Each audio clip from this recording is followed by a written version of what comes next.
할렐루야. 우리 같이 가슴에 손을 대고 함께 고백하겠습니다. 나는 예수 믿는 사람입니다. 나는 하나님의 자녀입니다. 이 시간 여호수아 8장 30절에 35절 말씀으로 슬기로운 의사생활이 아니라 슬기로운 신앙생활이라는 제목으로 말씀 전하도록 하겠습니다. 네, 많이 떨립니다. 이 시간 하나님의 말씀만이 온전히 전해지길 소원합니다. 몇 달 전 방영되었던 슬기로운 의사생활이라는 드라마 보신 분 계십니까? 개인적으로 저는 이제 시즌 1부터 2까지 다 챙겨 보았는데요. 이 드라마가 참 좋았던 건 자극적이지 않았다라는 것입니다. 소위 우리가 잘 아는 막장 드라마처럼 아주 극악무도한 악역이 출연하거나 아니면 불륜과 같은 그런 자극적인 소재들로 구성되어 있기보다는 아주 평범한 젊은 의사들의 그런 삶의 이야기를 따뜻하게 그려놓았다라는 점에서 참 좋았습니다. 슬기로운 의사생활을 기획한 작가도 이 드라마의 의도를 이렇게 밝히더라고요.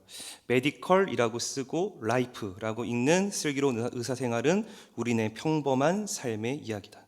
바로 이 드라마의 기획 의도가 병원 이야기지만 우리의 평범한 삶의 이야기를 재미있게 풀어놓았기에 많은 시청자들에게 공감을 얻지 않았나 싶습니다. 오늘 말씀 제목도 슬기로운 신앙생활입니다. 즉 우리 신앙생활도 사실 평범한 일상을 살아내는 것이죠. 뭔가 우리가 어디 선교를 가야만, 뭔가 금식해야만, 뭔가 그렇게 어디 산속에 들어가서 뭔가 생활해야만 그 신앙생활이 아닌 좀 우리의 그 각자의 모든 삶에서 직장과 가정과 이 교회의 이 일상을 살아가는 이 삶, 이 믿음 안에 살아가는 이 삶 자체가 바로 슬기로운 신앙생활의 모습이다라고 할 수 있을 겁니다. 오늘 우리가 읽은 여호수아 8장 30절에서 35절의 말씀 역시 이 에발산의 제단을 쌓는 장면을 통해 슬기로운 신앙생활이 어떠한 것인지를 제시해주고 있는데요. 이 에발산의 제단을 쌓는 오늘 본문은 사실 여호수아 전체의 핵심과도 같은 말씀입니다. 보통 우린 여호수아 말씀이 전쟁 기사가 많이 등장하다 보니까 전쟁 이야기만 핵심이라고 생각할 수 있는데요. 사실 전쟁 이후에 이 제단을 쌓고 말씀을 되새기는 오늘의 장면은 여호수아의 모든 전쟁을 승리케 하는 원동력이 무엇인지를 보여주는 말씀입니다. 다시 말해 이스라엘 백성들이 이 가나안 전쟁을 해나가는 가운데 반드시 기억해야 할 것이 무엇인지, 힘써야 할 것이 무엇인지, 붙잡아야 할 것이 무엇인지를 전해주고 있다라는 것이죠. 그렇다면 진짜 슬기로운 우리가 신앙생활을 해나가기 위해서 우리 먼저 무엇을 기억해야 합니까? 바로 첫째는 성도는 우리 진짜 전쟁이 순종이란 사실을 기억해야 합니다. 오늘 본문을 보면 계속 반복되는 동사가 나옵니다. 이 반복된다라는 건 강조라는 의미죠. 무엇이 반복됐냐면 바로 하나님의 말씀대로 행하였다라는 동사가 반복됩니다. 본문을 보면 제가 자막이 없습니다. 이 본문에 대한 자막은 성경책을 통해 참고하시기 바랍니다. 31절에 이렇게 말씀합니다. 31절 보면 여호와의 종 모세가 이스라엘 자손에게 명령한 것과 모세의 율법책이 기록된 대로 드렸다라고 하고요. 33절에도 여호와의 종 모세가 이스라엘 백성에게 축복하라고 명령한 대로 함이라.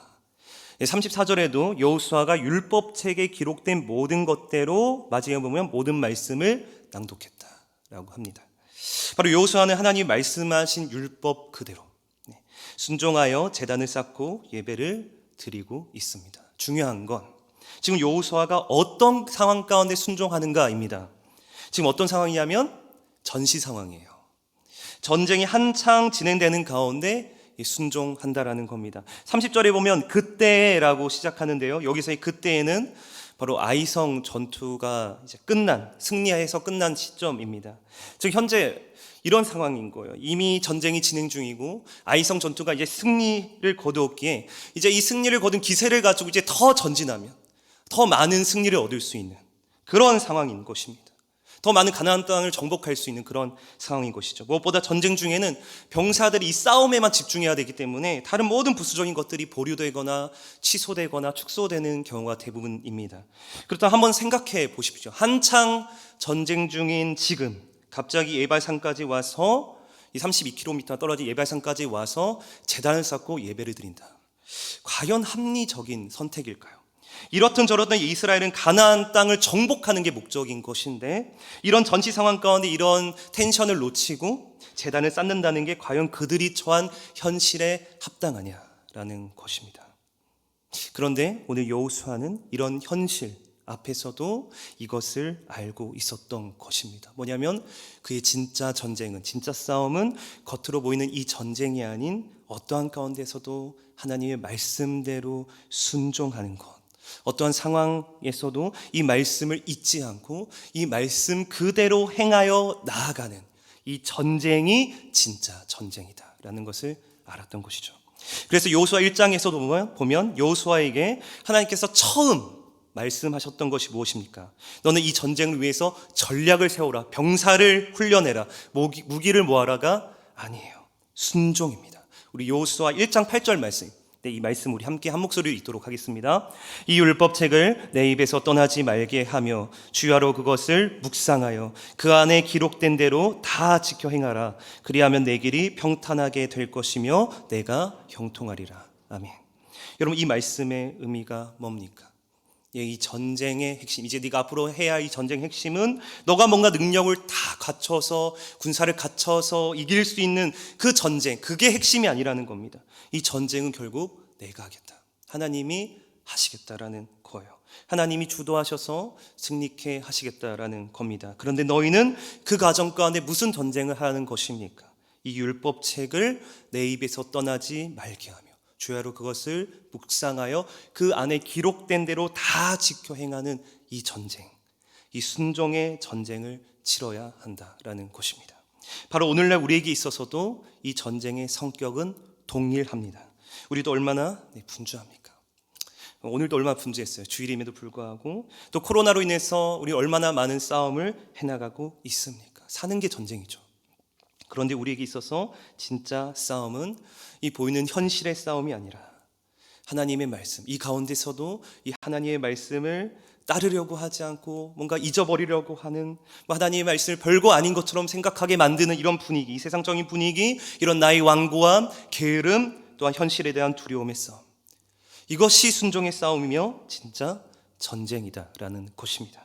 그리고 중요한 건 바로 이 전쟁 가운데 사실 우리는 언제 자주 패배하냐면 아주 사소한 일들 가운데 많이 패배합니다.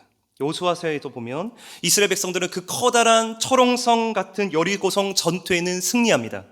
그 큰 일 앞에서는 그들은 정말 더 두려워 떨며 하나님의 말씀을 의존함으로 그 성을 정복해요. 그런데 그들은 어디서 무너지냐면 그 작고 별것 아닌 것 같아 보였던 아이성 성 앞에 무너집니다.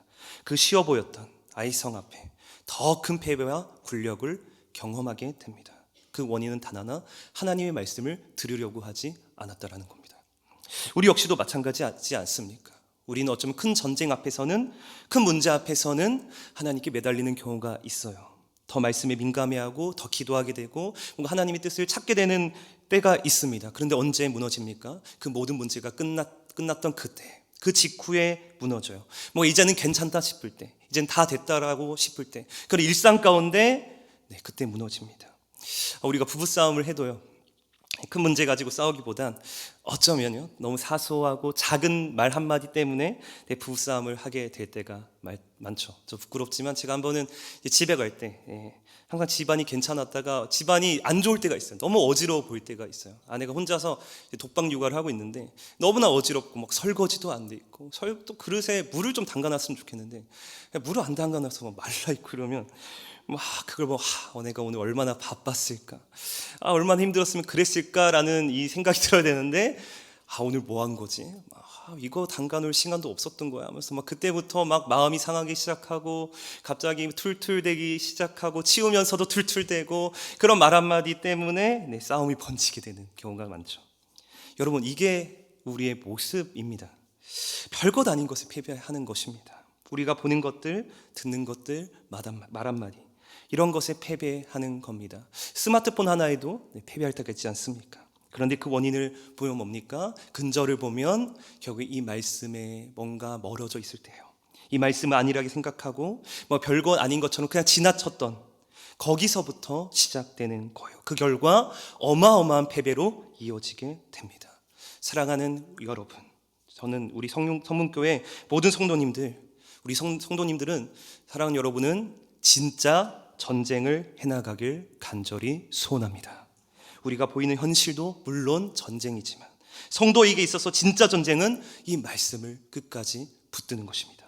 이 말씀을 따라 행하는 이 전쟁이 가장 치열한 전쟁인 것이고, 이 전쟁에 우리가 오늘도 승리하며 나아갔을 때 우리의 현실도 주께서 넉넉히 책임져 주신다는 사실을 믿으시길 소망합니다. 둘째, 우리가 슬기로운 신앙생활을 하려면 무엇에 또한 힘써야 할까요? 둘째는 말씀 앞에 내 마음을 갱신하는 데에, 새롭게 하는 데에 힘써야 합니다. 우리가 읽은 이 8장 30절에 35절은 무엇을 행하는 사건이냐면 언약을 갱신하는 사건입니다. 이 언약을 갱신한다라는 말은 쉽게 말하면 말씀 앞에 다시 선다는 것이죠. 말씀 앞에 서서 내 마음을 다시금 갱신하는 것, 새롭게 하는 것, 이것이 언약 갱신입니다. 그래서 오늘 이스라엘이 모인 장소도 어디냐면 세겜입니다. 이 세겜은 아브라함이 처음 하나님 앞에 제단을 쌓았던 장소입니다. 그리고 이곳에서 지금 무엇이 또한 선포되냐면 하나님의 율법이 이제 선포가 되는 겁니다.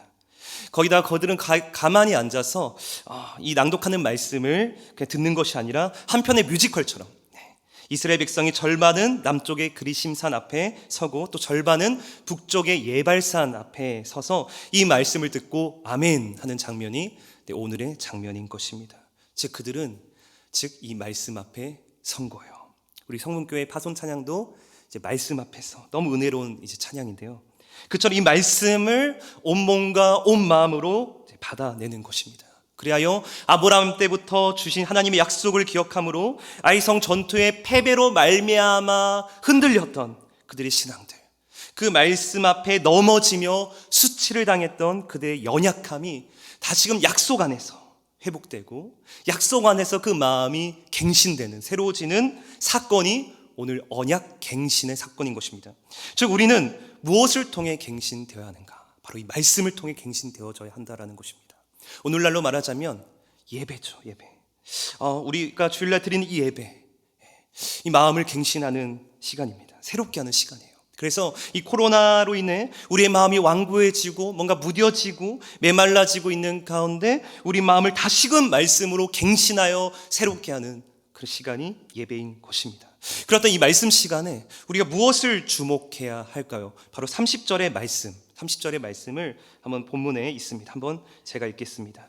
그때 여호수아가 이스라엘의 하나님 여호와를 위하여 예발산에 한 제단을 쌓았으니, 바로 30절에 이 제단을 쌓는 목적이 무엇이라고 말씀하냐면 여호수아가 이스라엘의 하나님 여호와를 위하여 제단을 쌓았다라고 합니다. 즉 그들이 전시 상황 가운데서도 여호와 하나님을 위하여 이 제단을 쌓았다는 것은 어떤 고백과도 같냐면 결국 이 전쟁을 이끄시는 분은 하나님이시다. 하나님이 결국 이 전쟁을 주도하신다라는 사실을 고백하며 나는 이 거룩한 전쟁에 동참하겠다. 이것은 하나님을 위한 전쟁이다. 하나님이 하실 것이다 라는 그런 고백이라는 것입니다. 즉 이런 은혜의 차원이 제단을 쌓는 그런 모습에서도, 방식에서도 나타납니다. 31절 말씀이 있는데 제가 읽겠습니다.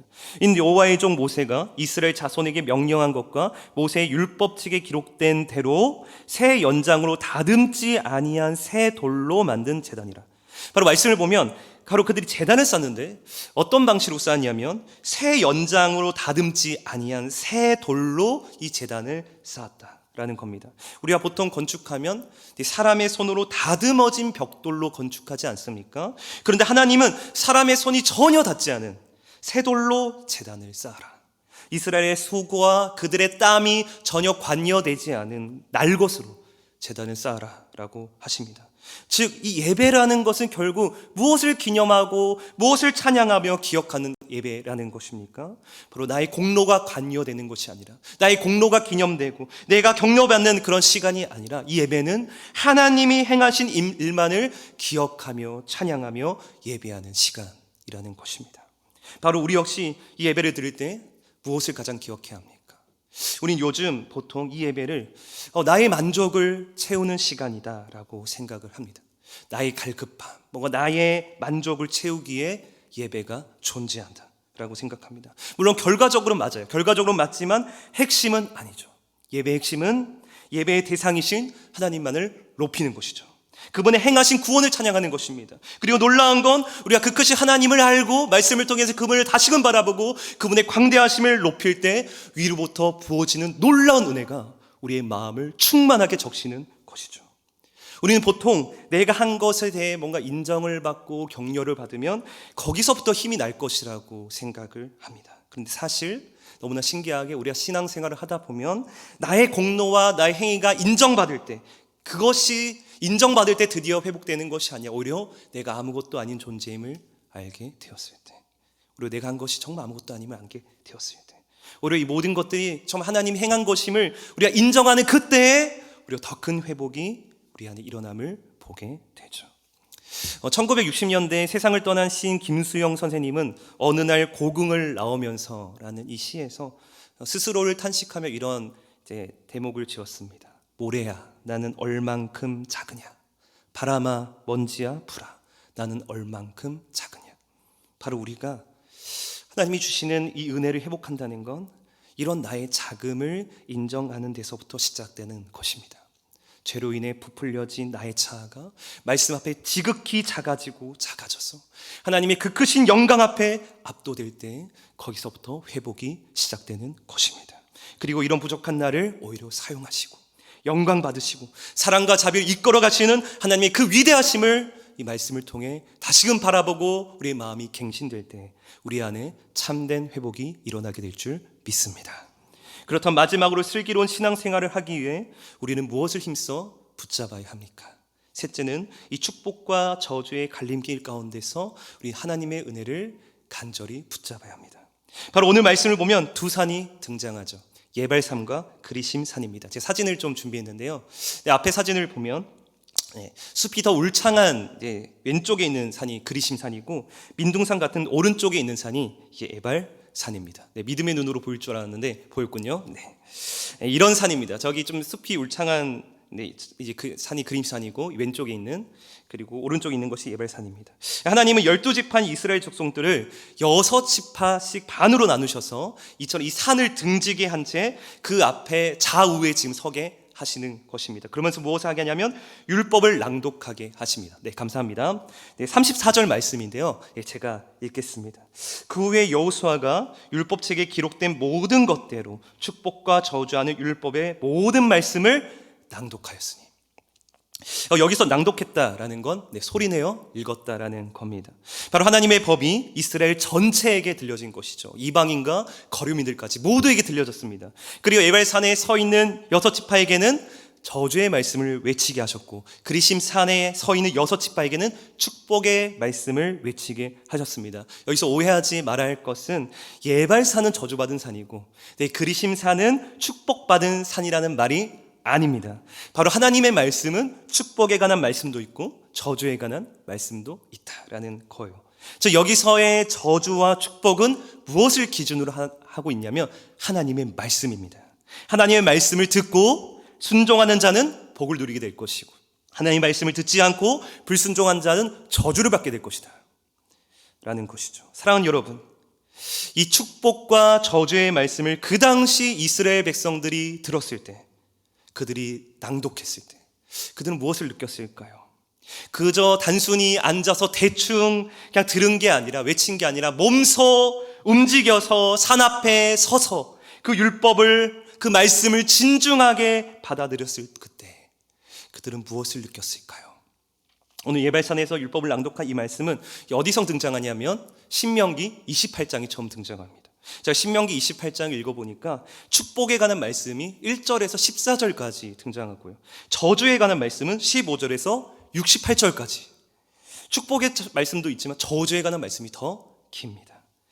먼저 축복에 관한 말씀은요, 이런 말씀이에요. 너희가 순종하면 복을 받을 것이다 라는 겁니다. 너가 여호와의 말씀에 순종하면 세상 모든 민족이 뛰어나게 되겠으며 성읍에서도 복을 받고 들에서도 복을 받고 늘 강주리야 떡반죽 그릇도 복을 받을 것이며 너는 머리가 되고 꼬리가 되지 않겠다. 아멘이십니까?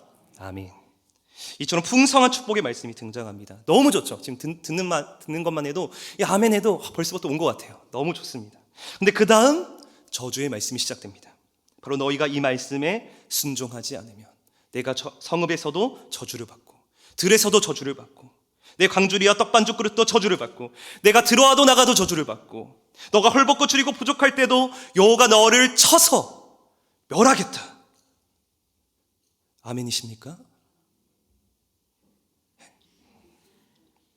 이 저주의 말씀이 계속해서 등장합니다. 여러분 들어보니까 어떻습니까? 굉장히 마음이 무겁습니다. 혹시나 지금 괜히 아멘 했다가 나에게 저주가 임할까 두려운 겁니다. 즉 그 당시 이스라엘 백성들이 이 말씀을 들어도 그들은 아멘으로 화답했지만 그들 마음 가운데 이 두려움이 있었을 것입니다. 내가 과연 지킬 수 있을까? 하나님이 주신 복을 내가 받을 수 있을까? 만약 못 받으면 어떻게 하지? 불순종해서 저주받으면 어떻게 하지? 내가 혹시나 실수해서 내 자녀들 3, 4대가 저주받으면 어떻게 하지? 이 두려움이 밀려왔을 것입니다. 그렇다면 오늘날 우리는 이 말씀을 어떻게 받아들여야 할까요? 하나님은 어떤 의도로 이 말씀을 주신 걸까요? 그저 하나님이 이 말씀을 통해 너희가 이렇게 순종하면 축복받고 이렇게 불순종하면 저주받을 거야. 너희들 잘 알았지? 너희가 축복받을 만한지 저주를 받을 만한지 내가 두 눈 뜨고 지켜볼 거야. 내가 잘 볼 거야 라고 주신 말씀일까요? 성경 정체에 드러난 하나님의 성품을 본다면 그렇지 않아요. 오히려 하나님은 그들이 이 모든 걸 행할 능력이 없다라는 것을 이미 알고 계셨습니다. 그들의 마음이 이미 부패하여 이 말씀을 지킬 만한 선한 것들이 아무것도 없음을 알고 계셨어요. 즉 이 말씀을 통해 하나님은 너희 스스로 노력해서 순종맨이 되어라 주신 게 아닙니다. 너희 스스로 노력해서 복받아라 라고 주신 말씀이 아니에요. 오히려 그 말씀 앞에 엎드려 하나님의 은혜를 구하게 하는 이 말씀으로 주셨다라는 것입니다. 하나님 제 힘으로 이 말씀을 다 지켜 행할 수 없습니다. 저를 이 모든 저주에서 지켜주시고 보호하여 주시고 하나님 말고 다른 것을 숭배하려고 하는 이 모든 유혹에서 저를 지켜주셔서 온전히 하나님의 말씀만이 나의 전부가 되게 하옵소서. 이 은혜를 구하는 방편으로 이 말씀을 주셨다라는 것입니다. 무엇보다 이 모든 은혜와 복을 하나님이 결국 누구를 통해서 완성하셨습니까? 바로 자신의 아들이신 예수 그리스도를 통해서 완성하셨습니다. 바로 신명기 28장에 등장하는 이 율법의 저주 누가 당하셨나요? 우리가 당했나요? 여기는 제가 당했습니까? 갈라디아서 3장 13절에 이렇게 말씀합니다. 우리 같이 한번 읽겠습니다. 갈라디아서 3장 13절 말씀 읽겠습니다. 시작. 그리스도께서 우리를 위하여 저주를 받은 바 되사 율법의 저주에서 우리를 속량하셨으니. 아멘. 바로 그리스도께서 우리를 위하여 저주를 받으셨습니다. 바로 그리스도께서 우리 대신 이 율법의 저주를 받으셨어요. 우리는 이 저주의 목록 하나라도 우리에게 떨어질까 봐 조마조마하며 불안해하는데 우리 예수 그리스도께서는 우리가 당해야 할 이 모든 저주를 그분이 십자가에서 온몸으로 받아내셨습니다. 그리고 예수께서는 십자가를 다 지시고 마지막에 하신 그 말씀이 무엇입니까? 다 이루었다. 다 이루었다요. 바로 예수 그리스도께서 우리가 얻어내야 할 그 복들, 순종해야 받아야 할 그 복들, 그 모든 복들 이미 다 이루셨어. 다 순종하셨어. 다 이루셨어. 그분의 완전한 순종을 예수 믿는 자에게, 그분의 완전한 순종을 우리의 것으로 여겨주심으로 우리에게 이 순종으로 얻는 모든 복을 이미 믿음으로 다 얻게 하셨다라는 것입니다. 즉 예수님이 다 이루신 후에 죄 많고 무능한 우리에게 찾아오셔서 대신 다 저주받으시고 다 이루신 후에 죄 많고 무능한 우리에게 찾아오셔서 말씀하시는 거예요. 내가 이제 다 이루었으니 이제 내 손잡고 함께 가자. 너가 어떤 처지에 있어도 나는 너와 반드시 함께 하겠다. 세상 끝날까지 나는 너와 함께 하겠다 라고 하시며 우리에게 성령을 보내주셨습니다. 이것이 주님이 우리에게 주신 복이죠. 저는 요즘 이 은혜, 그래서 이 은혜라는 단어만 뭔가 이제 고백하게 될 때, 찬양하게 될 때 굉장한 반가움을 최근에 많이 느낍니다. 여러분, 은혜가 뭐죠? 은혜가 정말 자격 없는 자에게 거저 주어지는 것이 은혜죠.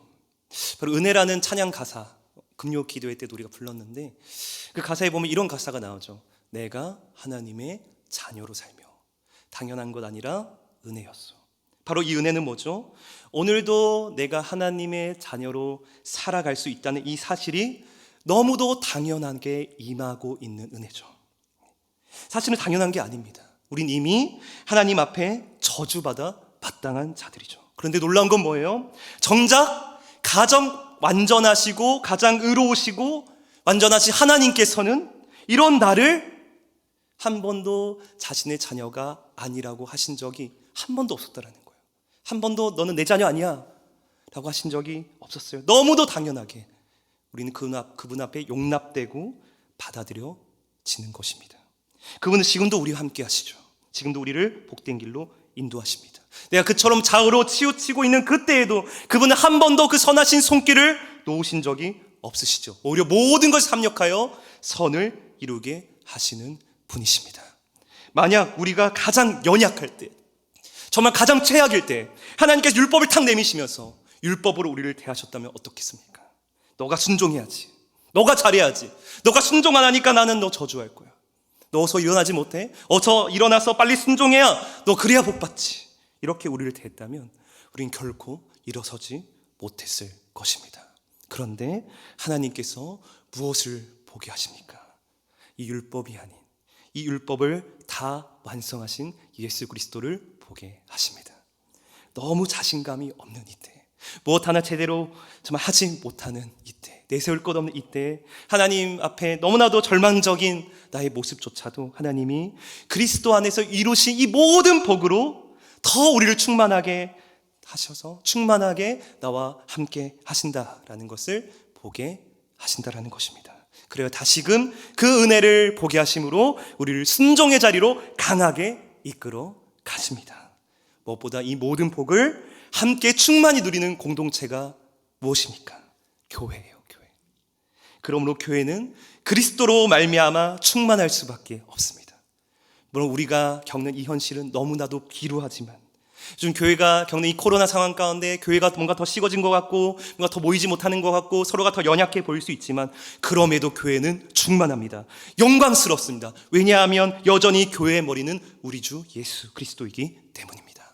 창세전부터 예비하신 그 신령한 복을, 그 신령한 복의 근원 되신 예수 그리스도, 그분이 지금도 우리를 통치하시기에, 그 복으로 우리와 함께 하시기에, 우리는 그분의 백성이기에, 그분의 교회이기에 오늘도 우린 가장 복된 자임을 선포할 수 있을 줄 믿습니다. 그러므로 오늘 말씀을 통해 우리의 진짜 전쟁이 순종임을 기억하며 날마다 우리가 이 말씀을 통해 예배를 통해 갱신하여서 이 축복과 저주의 갈림길 가운데, 의심과 두려움 가운데, 믿음 없음 가운데서도 이 모든 말씀을 완성하신 그리스도를 날마다 바라보며 붙잡혀 나아가는 우리 사랑하는 성분교회 성도님들 되시길 주님의 이름으로 간절히 축복합니다. 우리 기도하겠습니다. 하나님 아버지 감사합니다. 오늘도 우리가 다시금 말씀 앞에 서게 하시니 감사합니다. 죄 많고 더럽고 부족한 저희들 언제나 은혜로 우리를 받아주시고 안아주시니 너무나도 감사합니다.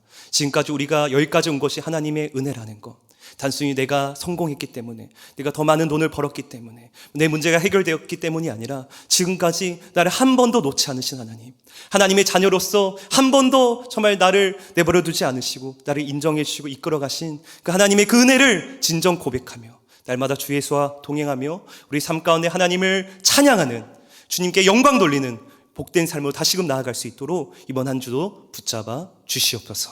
감사드리며 예수님 이름으로 기도드립니다. 아멘.